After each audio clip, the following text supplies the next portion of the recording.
I know, guys, I'm late to the party on this video. I wanted to film my final thoughts on the situation over the weekend, but I ended up getting sick. I don't know what it is about Florida. I feel like my allergies are out of control, and I always get some degree of sick whenever allergy season is kicking up again. And so Saturday I was out of commission. Sunday I was out of commission. Monday I started feeling better. I actually live streamed a workout for the first time in years, and it was so much fun that I did it again yesterday for my chest and triceps workout.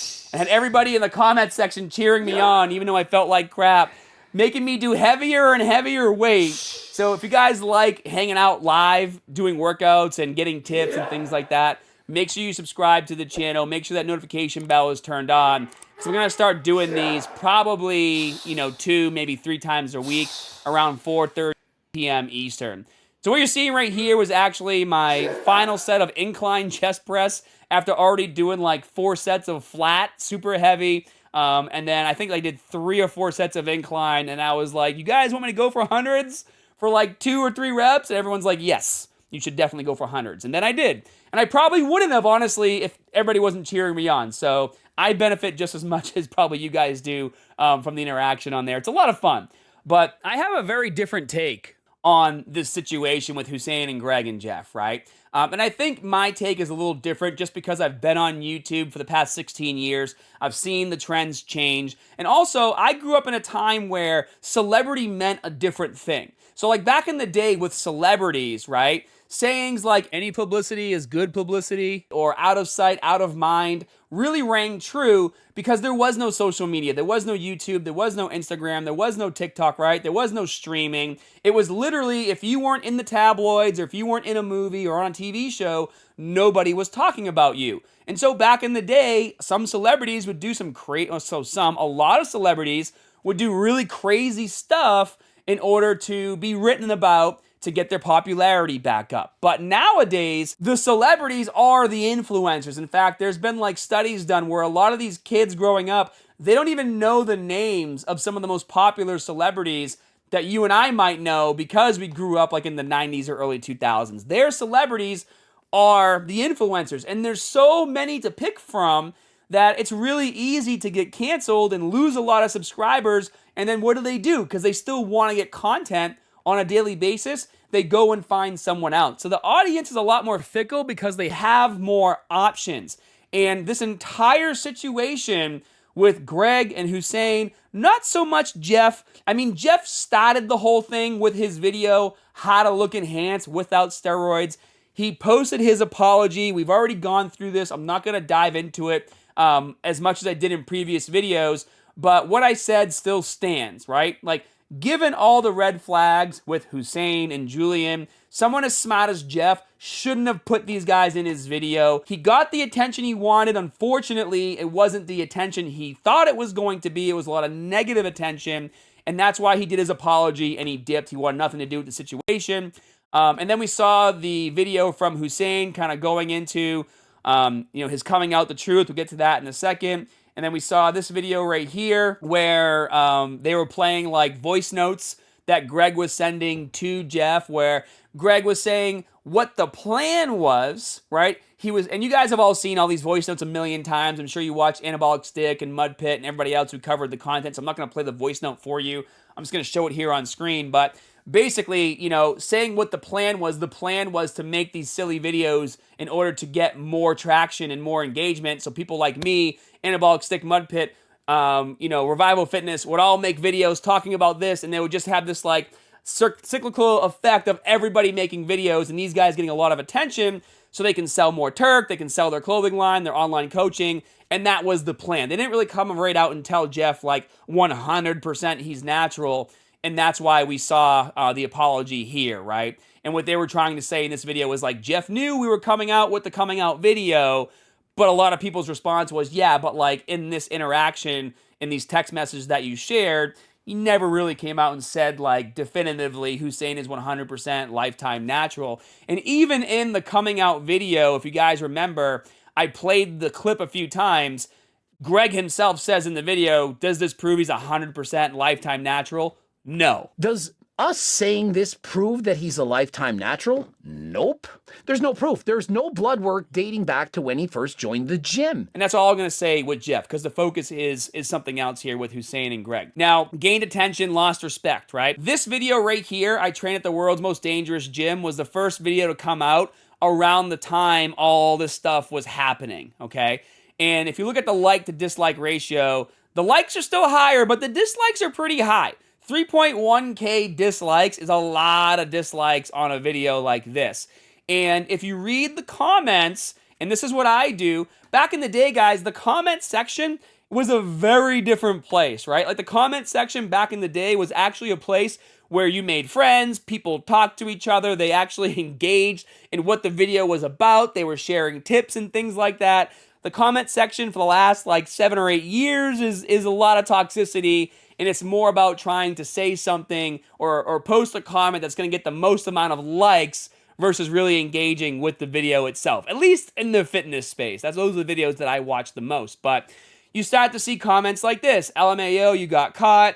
No Arabic discount for the actual workout. That's actually kind of funny. Still waiting for you to come clean. 1 in a million, huh? It's over for you, buddy, right?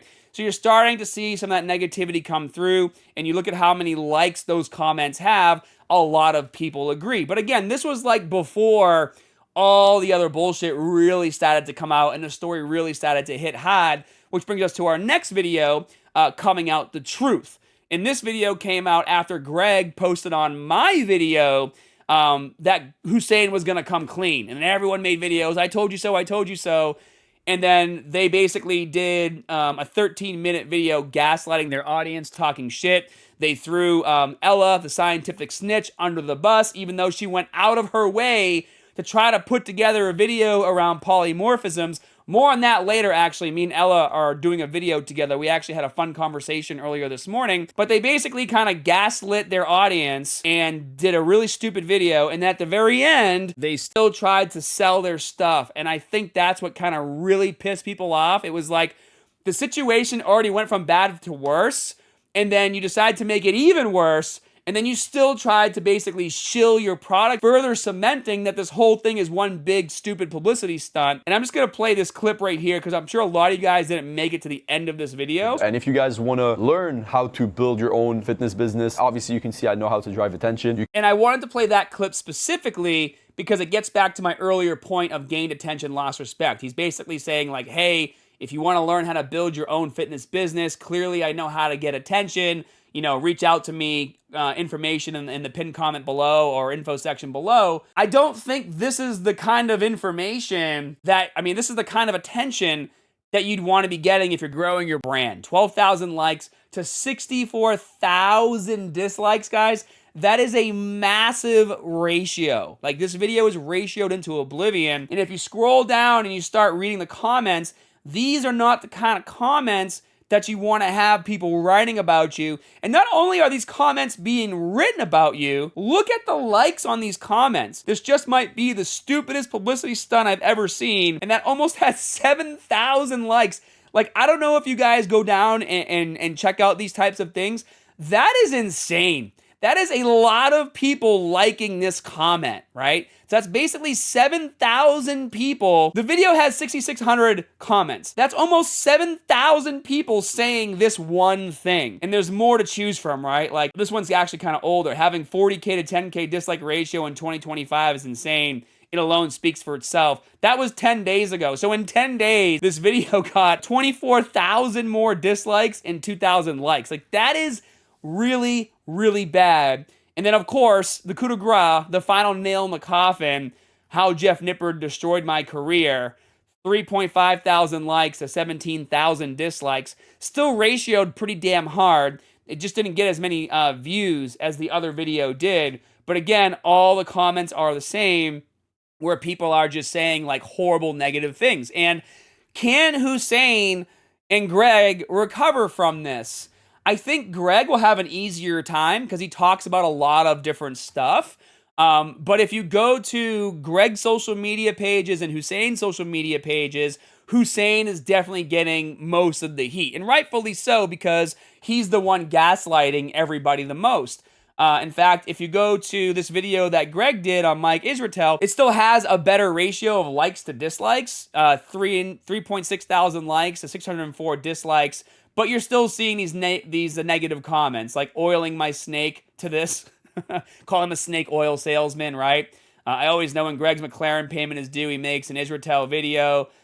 So if you call them out, it's okay, but if they call you out, outrageous, Greg is a psychopath. And if you just keep scrolling down and reading the comments, you'll see some good comments, but you'll still see a lot of bad. And the same thing goes to Greg's Instagram. If you look at his last few posts, people are, yeah, there's still a lot of positive comments there, but there's still a lot more negative than Greg usually gets. And a lot of the comments are kind of funny, but you know, this photo in particular, even when I saw it, I thought this was a gaslighting photo. Like the angle they have here, Hussein looks like a cloud, right? Like, no one's going to look at this photo and be like, oh yeah, this guy's 100% natty. Look at those cap delts. Look at those shoulders. And it was done on purpose. It's the perfect angle for him looking, you know, twice the size of an enhanced Alex. Bro, it's clear as day. 1,100 likes. Being into fitness is exhausting, man. I see these dudes more than my own family. It's pretty funny. It's definitely normal to put on a record amount of muscle in 18 months then have zero gains after. Yep, for sure. So, like, people are still talking about it. The negativity is there. And if you scroll through Greg's last few posts, I'm not going to do it, but you guys can see all the negative comments. But who's still getting the worst of it is definitely Hussein. Right? Like the top comment on this video, he posted one day ago, you dropped this king and it's a steroid needle. And there's a lot of people in here just, you know, saying horrible things to Hussein, making fun of him, talking smack about him. He's got some work ahead of him. Never say never, because people have recovered from much worse, but this whole thing blew up in their face a lot hotter than they ever thought it possibly could. But it comes right down to like being deceiving this day and age on social media with so many people out there that are so smart and they're basically dissecting everything that you do. You're not as clever as you think, and I think that's what it comes down to. This whole situation was basically orchestrated. They thought they were being so clever, but it ended up just exploding in their face. And there were some other people that got affected along the way that I think was unfair. One of those people being the scientific snitch. And what's interesting about Ella is her and I were talking this morning, right? And the big joke that Greg and Hussein put in their videos was like polymorphisms, because that was something that Ella talked about, and her and I were talking about that this morning, and we're going to do a video actually talking about it. She's incredibly smart, but what she was saying, and the reason why she made that content, is because she was trying to prove like, hey, you know, maybe he does have like really good genetics and he could be responding better than most people to training because he has these polymorphisms and things like that. And what she also told me was that it's not as rare as you think. Like they're saying Hussein's genetics are 1 in a million, right? They're just kind of like gaslighting. But what Ella was saying was that it could be like 7% to 20% of the population actually has some of these polymorphisms. And these are the kinds of things that we're going to talk about in the video that we're doing together. But the most interesting thing that she said that got me thinking and that we were talking about is she was saying like it's really easy to do these genetic tests. Like if Greg and Hussein really want to prove that Hussein has these elite genetics, go do a DNA test. Go to a company like this, sequencing, right? It's for less than $5,000. You can get a pretty detailed and accurate, you know, summary of your DNA and what mutations you might have. And you might say $5,000 is a lot of money. Well, these guys are out here flaunting their cars, flaunting their houses, flaunting how successful they are. If they really gave a shit about proving Hussein is 1 in a million, which if he was 1 in a million, I think that it would actually be good publicity for them and something for them to talk about. And then if Greg wants to sell his supplements and be like, you know what, Hussein is 1 in a million, here's his genetic test, not just his one-time blood test. Here's his genetic test, here's what the genetics mean, and here's the supplements that he's been taking to get the gains he had. Again, this is all theoretical, guys. I'm just throwing this out there. That would actually be a more convincing argument if they actually cared. But that's not what they care about. What they care about is just generating quick views, and that's what was talked about the most in this interaction right here that was between Greg and Jeff Nippard talking about, you know, what the content strategy was for the coming out video, which you guys again all saw right here. It was just a huge dumpster fire. So that's my take on the entire situation, guys. It was a strategy that didn't pay off as well as they thought it would. And a lot of people out there, they keep saying in their videos, like, these guys are making millions of dollars off of this situation. I don't think that's the case. In fact, I think it actually hurt them way worse than anybody is really talking about, because at the end of the day, we don't know the numbers unless they come right out and say, like, here's how many subscribers we lost, here's how many orders of our supplements in our clothing line that we normally get, here's how many we got since these videos came out, here's all the returns from people that were pissed and they don't want the products because they hated the situation, right? Like, you're never gonna see that side of the business. It's just not a smart marketing strategy to do that. The best marketing strategy is to try to pretend like it didn't happen, tuck it under the rug, and then just keep moving forward, which is probably what these guys are going to do. That's all I really have to say about this situation. Unless these guys do something like insanely stupid to further this, which I don't think they will, I probably won't talk about it again, but I just wanted to give a different perspective on how I see social media, how I see this type of content, because everybody just assumes you're getting all these views, you're getting all this interaction, and it's so good for you, and it's just going to continue putting your brand out there. I think these guys did lose a lot of credibility. I think a lot of people that are watching are like rage watching, right? Like, they're actually watching to hate so they can leave those hateful comments, and that's not a good business strategy to stay relevant for a very long time. Like, there's bridges that you don't want to burn, especially nowadays where information is accessible so easy. Time will tell, but Hussein, my friend, you have a long road to earning back the trust, if you ever even are going to earn it, from the followers that you lost.